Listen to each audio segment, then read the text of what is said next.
Hello friends, welcome to my channel. जैसा कि आपने थंबनेल में देखा है कि मैं किस टॉपिक पे चर्चा करने वाला हूं। अगर आप लॉन्ड्री ऑनर हैं तो इस परेशानी से आप जरूर रूबरू होते होंगे कि आप जब चाहें आपको वाशरमैन नहीं मिलता, आपको प्रेसमैन नहीं मिलता, आपको हेल्पर नहीं मिलता।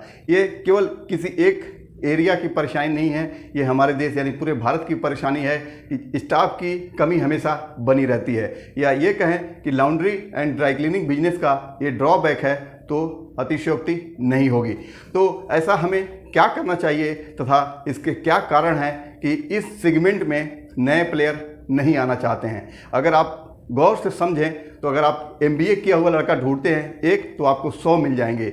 एक इंजीनियरिंग का बच्चा आप ढूंढना चाहते हैं, एक ढूंढेंगे 100 मिलेंगे। और आपके पास ऑप्शन रहता है कि उसमें से 100 में से 200 में से आपको एक या दो सेलेक्ट करना है। तो आप उसका रेज्यूम, उसका बायोडाटा देख के चूज करते हैं कि चलो इस आदमी को या इस कैंडिडेट को नौकरी पे रख लेते हैं। लेकिन इस laundry and dry cleaning industry में एक आदमी आप ढूंढ रहे हैं तो आपके पास वो भी नहीं मिलता। ऑप्शन की तो बात ही छोड़ दीजिए कि किसको रखना है, किसको नहीं रखना है। तो आइए समझते हैं इसका रीज़न क्या है।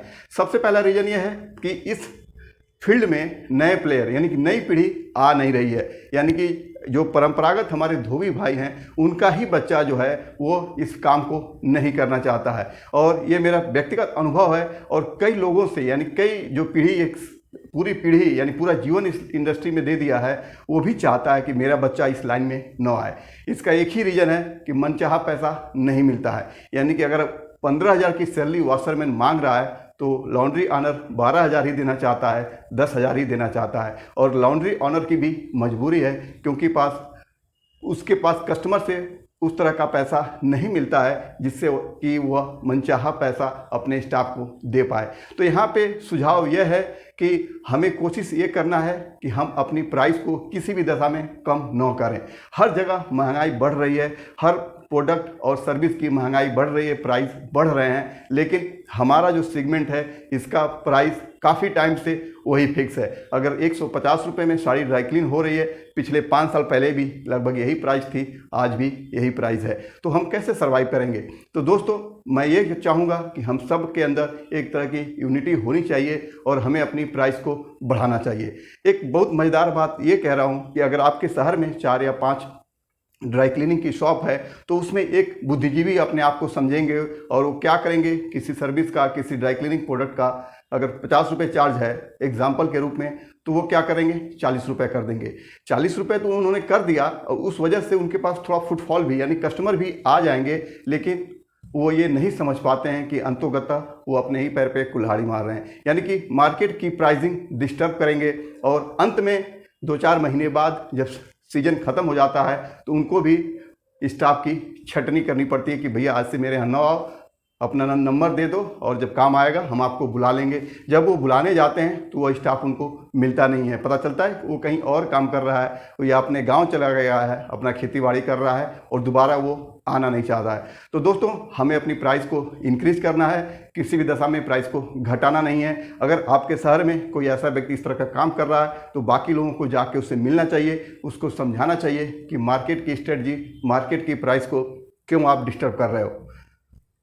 अगला पॉइंट यह है कि इस लाइन में जो नए कैंडिडेट हैं या जो नया पीढ़ी है वो ग्लैमर नहीं, उसको ग्लैमर का मतलब वो जो चाहता है टेबल, कुर्सी, चेयर, AC इस तरह की व्यवस्था वो उसको इस लाइन में नहीं मिल पाती है। वह इस इंडस्ट्री की तरफ आकर्षित नहीं होता है। जैसे कि अगर कोई MBA बच्चा हो तो उसको एक ऑफिस मिलता है, कंप्यूटर मिलता है या अपना लैपटॉप यूज करता है, चेयर, कुर्सी सब कुछ है, एक बढ़िया मिलता है, भले ही उसको 10,000 सैलरी मिलता हो। लेकिन यहाँ पे बात पैसे की नहीं है, बात वातावरण की है। उसको वह वातावरण मिलता है जहाँ पे उसका मन लगता है। तो हमें भी कोशिश करना चाहिए कि अपने ड्राई क्लीन को अच्छे से मेंटेन करें, अच्छा माहौल बनाएं, लाइटिंग, पंखा, ठंड या जो भी है इस सब की व्यवस्थाएँ, खाने पीने की हल्का फुल्का रिफ्रेशमेंट अपने स्टाफ के लिए अरेंज करें टाइम टू टाइम, या पर डे अगर हो पाता है तो करना चाहिए अपनी व्यवस्था या अपने एक्सपेंडिचर के हिसाब से। मैं ये नहीं कह रहा हूँ सबको करना चाहिए, लेकिन आप कर पाते हैं स्टाफ के लिए तो यह अच्छी बात होगी। आपने एक बार गौर किया है कि विदेशों में हमारे ड्राई क्लीनिंग की प्राइस इतनी ज़्यादा है कि लोग नया कपड़ा खरीदना पसंद करते हैं बजाय कि उसकी ड्राई क्लीन कराएं।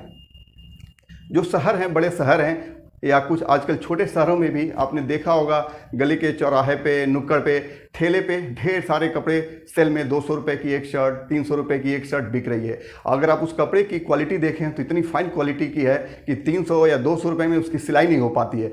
ये वही कपड़े हैं जो बाहर से आते हैं, जस्ट बिकॉज ऑफ प्राइस की वजह से वो लोग ड्राई क्लीन कराना पसंद नहीं करते, बजाय कि वो नया खरीद लेते हैं। तो हम लोगों को भी अपनी प्राइस पे काम करना चाहिए, स्ट्रिक्ट रहना चाहिए। हाँ, सर्विस अच्छी देनी चाहिए, क्वालिटी मेंटेन करना चाहिए, बस प्राइस को कंप्रोमाइज़ नहीं करना चाहिए।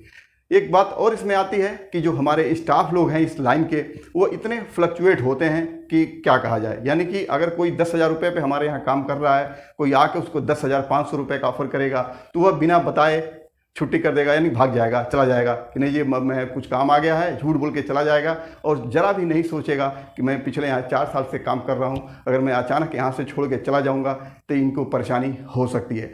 तो एक रीज़न इसका ये भी है कि स्टाफ भी गैर जिम्मेदार होते हैं। गैर जिम्मेदारी का मतलब यह है कि उनके अंदर वह वातावरण से उनकी परवरिश नहीं हुई है, उतना उनका एजुकेशन लेवल भी उतना हाई नहीं है कि यह दूर की बात सोचें, और न ही यह व्यवस्था है कि हम उनको एग्रीमेंट करके रख लें कि जैसे विदेशों में, सऊदी में, गल्फ़ में या मस्कट में लोग जाते हैं तो 2 साल 3 साल के लिए एक एग्रीमेंट होता है। लेकिन हमारे देश में हम लोग इस तरह का नहीं कर पाते हैं, क्योंकि इस तरह की बात करेंगे वो आपके यहाँ काम ही ज्वाइन नहीं करेगा, यह करना ही नहीं चाहता है। एक और बात है कि हमें अपने स्टाफ को थोड़ा सा स्पेस देना चाहिए, यानी कि हमेशा उसके ऊपर डंडा नहीं लगाना चाहिए, यानी कि वो प्रेशर ना फील करे, वातावरण को ठीक करिए, थोड़ी उसकी आज़ादी दीजिए, आज़ादी भी दीजिए कि वो जब चाहे छोटे मोटे वो डिसीजन ले सके, और जब उसको ये लगेगा कि नहीं एक तरह से ये ऑनर जो है हमारा ध्यान रखते हैं, तो नेचुरली वो आपके यहाँ कुछ दिनों तक ज़रूर टिकेगा। तो ये सारी बातें हैं जो मैं आपसे शेयर करने के लिए सोच रहा था काफ़ी दिनों से, और हम लोगों को संगठित होना पड़ेगा, अपनी प्राइस को बढ़ाना पड़ेगा, और नई पीढ़ी को इसमें आकर्षित करने के लिए तमाम तरह के जो व्यवस्थाएं हो सकती हैं वो हमें करना पड़ेगा।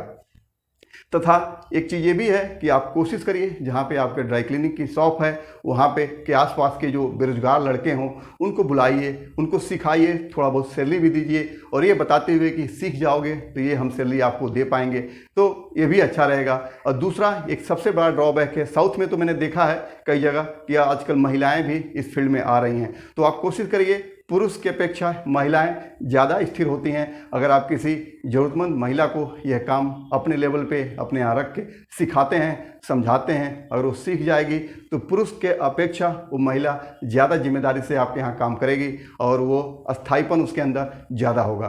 तो इस तरह की छोटी मोटी कुछ ट्रिक और टिप्स को आप अपनाएंगे तो धीरे धीरे कुछ सालों में हो सकता है, ऐसा मैं उम्मीद कर रहा हूँ कि जो स्टाफ की कमी है हमारे इस इंडस्ट्री में ये दूर हो जाएगी।